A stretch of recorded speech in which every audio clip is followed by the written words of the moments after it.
सो hey everyone, welcome back after 3 months. तो आज हम लोग बात नहीं करने जा रहे हैं योगी बाबा उर्फ बुलडोज़र बाबा के संसदीय क्षेत्र के बारे में, बल्कि हम लोग बात करने वाले हैं दीनदयाल उपाध्याय गोरखपुर विश्वविद्यालय के पीएचडी एंट्रेंस के फॉर्म को किस तरह से भर सकते हैं उसके बारे में। तो आज फॉर्म के बेसिक रजिस्ट्रेशन से लेकर के कंप्लीट इस फॉर्म को किस तरह से हम लोग भर सकते हैं। तो without any wasting any time, let's get into it.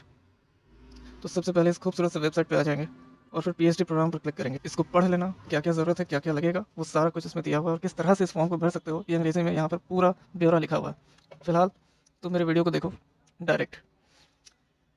तो यहाँ पर क्लिक हियर टू रजिस्टर पर क्लिक करेंगे और देखो स्टूडेंट टाइप पर दो ऑप्शन दे रहा है। अगर आपने डीडीओ के एंट्रेंस एग्जामिनेशन पहले भी दे रखा है तो आप ओल्ड की श्रेणी में आ जाओगे, तो उसे क्लिक करोगे। और आप यदि पहली बार इस फॉर्म को भर रहे हो तो न्यू रहोगे, तो न्यू को क्लिक करोगे। ठीक है, उसके बाद आप अपना नाम डालोगे, फिर पिताजी का नाम जो दादाजी ने रखा है वो डालोगे, फिर अपनी माता का नाम डालोगे, फिर मोबाइल नंबर डालोगे, फिर ईमेल आईडी देख करके डालना। ठीक है, उसके बाद डेट ऑफ बर्थ डालोगे, जो कि बहुत ही खतरनाक टाइप का इसका स्टाइल दिया हुआ है। उसके बाद अगर आप डोमिसाइल हो यूपी के तो अपना कैटेगरी सेलेक्ट करोगे, अगर नहीं हो तो नो को क्लिक करोगे और जनरल वाला धक्कम धुक्की खाओगे। उसके बाद अगर आप दिव्यांग हो तो यस करोगे, अगर नहीं हो तो नो रखोगे। ठीक है, उसके बाद क्वालिफाइंग एग्जामिनेशन है, इसमें ज़्यादा कुछ दिमाग नहीं लगाना है, सबके बारे में एक एक करके जान लो। तो सबसे पहले समझ लो कि पहला ऑप्शन क्या है। पहला ऑप्शन कहता है कि अगर आपने 1 साल या 2 सेमेस्टर का मास्टर्स डिग्री कोई भी प्रोग्राम कर रखा है और साथ ही साथ आपने 4 साल या 8 सेमेस्टर का आपने बैचलर डिग्री कर रखा है, तब आप इस ऑप्शन को क्लिक करोगे। सेकंड ऑप्शन में बोलता है कि आपने अगर 2 साल या 4 सेमेस्टर का कोई मास्टर का कोई भी प्रोग्राम आपने कर रखा है, साथ ही साथ 3 साल का कोई ग्रेजुएशन प्रोग्राम कर रखा है, तो उसको क्लिक करोगे। कि अगर तुमने 4 साल का कोई बैचलर डिग्री प्रोग्राम कर रखा है, जैसे बीटेक कर रखा है, तो उसको क्लिक करोगे। ठीक है, और फोर्थ वाला तो एमफिल प्रोग्राम कर रखा है हो, जिसमें 55% एटलीस्ट परसेंटेज हो, तभी इसको क्लिक करना। ठीक है, उसके बाद पासिंग ईयर डालोगे, कब तुमने पास किया, उसके बाद कितना फुल मार्क्स था, तुमको कितना आया वो डालोगे। फिर प्रोग्राम मोड कैसा था, फुल टाइम था, पार्ट टाइम था, वो डालोगे, वो मेंशन करोगे। साथ ही साथ किस प्रोग्राम के लिए तुम अप्लाई कर रहे हो वो डालोगे। ठीक है, और फिर एक तड़कता भड़कता सा पासवर्ड डालोगे और वही सेम चीज़ डालना, वरना ये लेगा ही नहीं। ठीक है, अपने गर्लफ्रेंड का नाम दे करके अपना मोबाइल नंबर डाल देना, किसी को नहीं पता चलेगा। और फिर इस छोटे से चेक बॉक्स को क्लिक करोगे जिस पर लिखा हुआ यही है कि हाँ भाई, मैंने टीडीओ के ब्रोशर को मैंने डाउनलोड कर लिया है, और डाउनलोड ही नहीं किया बल्कि मैंने इसे बाकायदा अच्छे तरीके से इसे पढ़ के समझ लिया है। ठीक है, उसके बाद रजिस्टर पर क्लिक करोगे।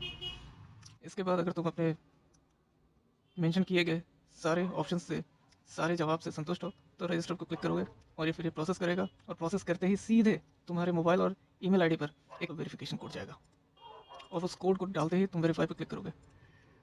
और जैसे ही क्लिक करोगे, डीडीओ तुमसे रोकड़ा मांगेगा, अपना कैटेगरी सेलेक्ट करोगे, उस हिसाब से एप्लीकेशन फ़ी तुम्हारा नजर आएगा। ठीक है, तो प्रोसीड टू पे पे क्लिक करते हैं। और ये क्यूआर कोड बहुत अच्छा चीज़ है यार, दुनिया का सबसे आसान कर दिया गया है मोदी जी के द्वारा। उसके बाद सीधे वापस पीएचडी प्रोग्राम में जाओगे, क्लिक हियर टू लॉगिन करोगे, जो भी नंबर डाले हो इस फॉर्म को भरने के दौरान उसे ही डालना, अपनी गर्लफ्रेंड का मत डाल देना। उसके बाद लॉगिन पे क्लिक करोगे, और तुमने अगर पेमेंट रिसिप्ट रखना है अपने पास तो सेव करके रख लो पीडीएफ में, है कि नहीं।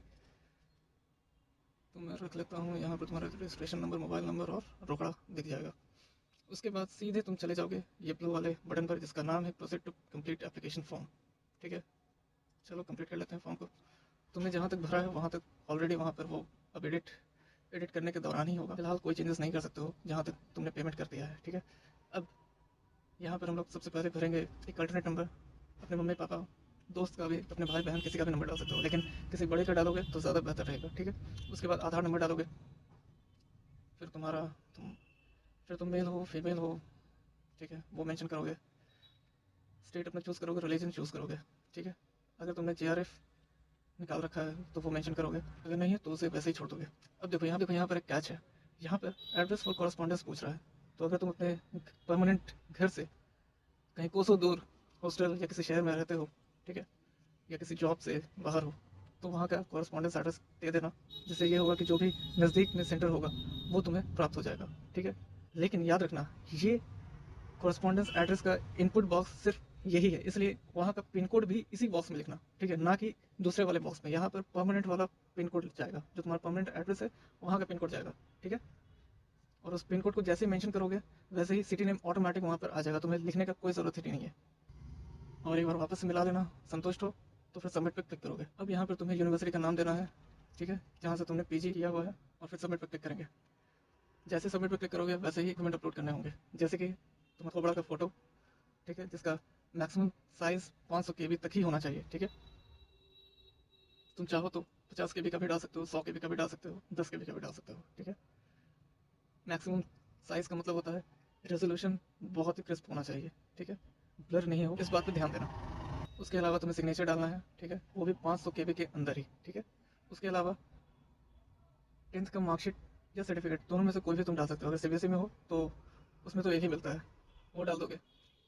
उसके अलावा पीजी का तुम्हें मार्कशीट ही यहाँ पर डालना है, ठीक है, और वो भी पीडीएफ फॉर्मेट में। जब वो सब डाल दोगे तो फाइनल सबमिशन पर क्लिक करोगे। उसके बाद पूरा अच्छे से देख लेना, अगर संतुष्ट हो तो चेक लिस्ट पर क्लिक करोगे, ठीक है, और उसे भी देख लेना कि हाँ जो भी मैंने डाला वो सब सही है। उसके बाद फाइनल सबमिट पर क्लिक करोगे। देखो यहाँ पर एक बार और तुम्हें मौका मिल रहा है अपना पेमेंट रिसिप्ट को डाउनलोड करने का। अगर नहीं किया हो तो कर लेना, ठीक है। अगर कर चुके हो तो अच्छी बात है, सिंपली प्रिंट पर क्लिक करोगे जिससे कि तुम्हारा एप्लीकेशन फॉर्म डाउनलोड हो जाएगा। पीडीएफ फॉर्मेट में डाउनलोड कर लेना और तुम्हारा फॉर्म भरा गया। अगर कोई डाउट हो तो पूछ लो। And that's all for today.